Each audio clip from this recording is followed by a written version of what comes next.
So how do we build a cost-effective MERB retrofit program? Well, I didn't really talk much about our retrofit strategy today, but except to say that it's huge and it requires attention.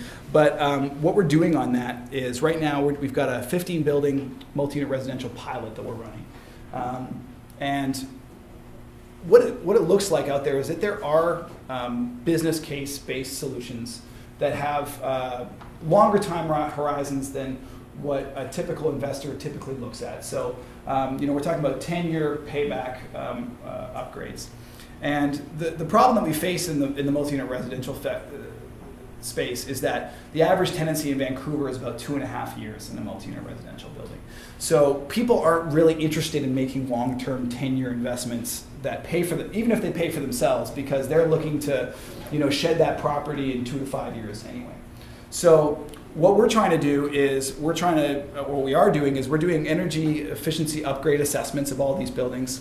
We're showing the business case, and then we're working at scale, I guess, when you can deliver sort of 15 buildings to a financial institution to provide really low rates and a way to get them an energy loan that's unsecured, so that the strata is not really taking on any more real risk. And if you can amortize it over 10 years, all the projects that we have right now, with a modest grant that we think we can get from Terrace and Gas, in all cases it will lower strata fees while also achieving the energy efficiency upgrades. So we hope that all 15 buildings are going to say, yes, we want to lower our strata fees and improve the value of our building. But we don't know for sure. We have about 6 signed up on board right now, and we hope to have all the rest of them signed up by January. But ideally, if the program bears fruit, then we can take it up to 50 projects next year, and ideally 100 projects by 2014 or what have you. But the idea is we got to try to prove out and build these business cases. We feel that they're beyond sort of the initial pilot project. Ideally, we're out of this business in 2 years, and there is a corporate partner or bank that is just providing this because it just makes good business sense. Stratas are actually excellent people to lend to because they always pay their bills. It's just they never move. You always know where to find them. How do we the broader BC legislative context? That's a tough one. I think that there is really, we're having great conversations right now at MEMPER and with the 3 utilities on developing financing tools more broadly for the province. And we were really close to being able to launch, getting close, I think, to launch something for the spring before the Premier's announcement to step down. That has kind of, there's some trepidation about assigning large sums of money and getting into big legislative changes that are required to make that happen. That's not to say they won't, but things have gone silent in the last kind of 3 weeks, so I don't really know what's going on. But I think that there's definitely movement afoot at the province right now. I mean, Andrew Pape Salmon's back now. For those of you who know Andrew, took a year-long sabbatical last year, and he's been assigned to a new, I don't know what they're calling it, whether it's a portfolio or a task force on the built environment. And they're looking at everything to do with policy, financing tools, both the province's buildings and broader legislative work. So I think that the City of Vancouver just sees itself as maybe somebody, because of our policy context, we can help try to lead and test things out before they go province-wide. A couple of our things in our building code, like being solar ready, we did first, and now it looks like it's going to be a voluntary option for municipalities. The electric vehicle charging ordinance that we've done, it looks like it's going to be another voluntary opt-in for private provincial communities as well. Some of the things that we're looking at, we work closely with John Nicol at the province on the BC Building Code, and some of the things we're looking at for our new edition of Green Homes 2 that we're launching this year, things like continuous thermal insulation, effective R22 values for single-family homes, are things that the province is thinking about for sort of 3 years down the track. So I think that we kind of see our role as ongoing is to sort of like push the envelope, and then the province can feel safer in moving that direction afterwards. In terms of consolidating public buy-in, it's. I think it's a $64 million question, really. I mean, we didn't have a lot of success, you could argue, with our one-day brand that we launched, about 7 years ago now. This Talk Green to Us program has some resonance right now, but what I really think will be required is some key successful projects out there that will be easily understandable by the public. So if we can launch a comprehensive, retrofitting financing program that lots of people love and costs them zero out of pocket, and they actually see some energy efficiency improvements and cost improvements from their day-to-day lives, I think that'll go a long way. I think that the other thing that I think more and more we're going to have to get into in the realm of social marketing, and we're talking about behavior-based or changes, is that looking at place-based initiatives. So, can we get into sort of an eco-concierge model in strata corporations and actually build a constituency, out of one condo unit by condo unit. So 50% of the Vancouver population lives in multi-unit residential, and that's those are small communities that maybe we can hopefully leverage to larger social change, right? The single family area might be a tougher nut to crack, but there are lots of easier, more proven tools already built out in the single family area, believe it or not. Things like EnerGuide, things like our curbside composting recycling program, all that kind of stuff. So whereas multifamily has actually been a tougher nut to crack in that area. So it's sort of a lame answer to your question, but it's the best I got right now. And all I can say on the verification of GHGs by our city project is we now have a full-time project manager who's working on a corporate GHG reduction strategy that will have an accounting side to it, and we've assigned somebody within our business services group that is going to be part of their portfolio to actually hold other departments accountable for their GHG emissions. So and it'll be part of our operating budget cycle and our capital budget cycle, where we'll have to do GHG accounting as well as cost accounting. So yeah, I mean we're I don't know what other jurisdictions are going to do, but I imagine it'll be some kind of similar model. I don't think if you don't tie it to another cycle like your budget cycle, I think it would be a very difficult and onerous process to launch. So I'll start with the eco-concierge model. So actually, no, I didn't call it eco-concierge. The Bioregional out of the UK came up with the concept.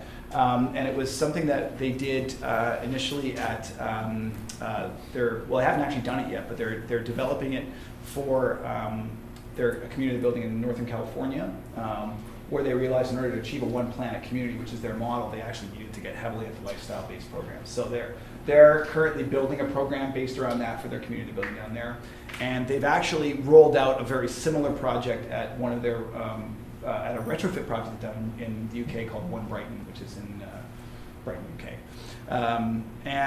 So we're actually working on it's not a pilot yet, but we've got some UBC students with Ron Kellett, who are either MBA candidates or commerce grads, that are working with ourselves, Bioregional, and Concert Properties to do I guess sort of a value assessment of or value statement, I guess, for what developing these services would be, what it would cost, what would be the potential upside to somebody like Concert Properties.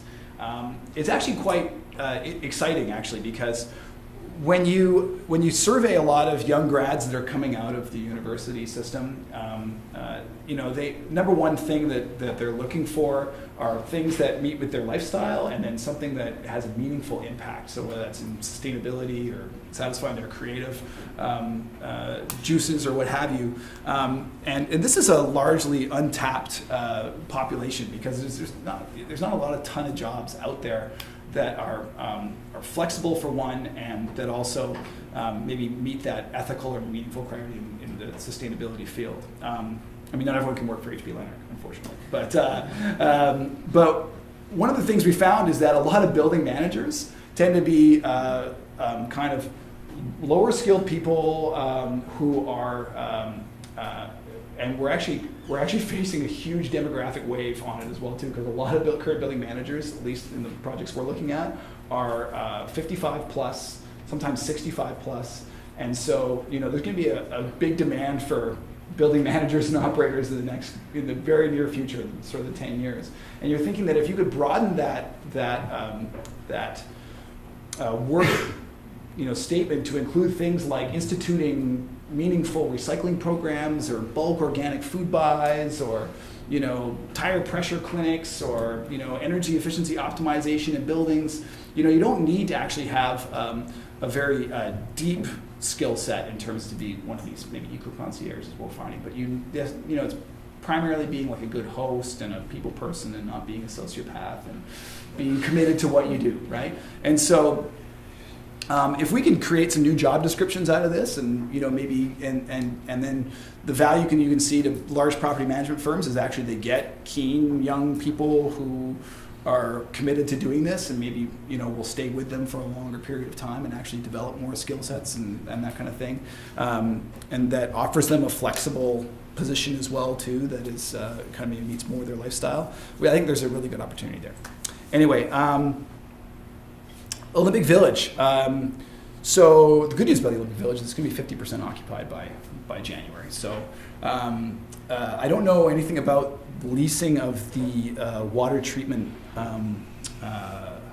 programs. I do know there was an issue when during construction there was the green. We had to get the plumbing operational because the Olympics, when the green roofs weren't as established as they needed to be, so there was some contamination of the water system, and then we had to flush that out, and that raised the costs significantly. I don't know anything about how competitive the strata rates are or anything like that.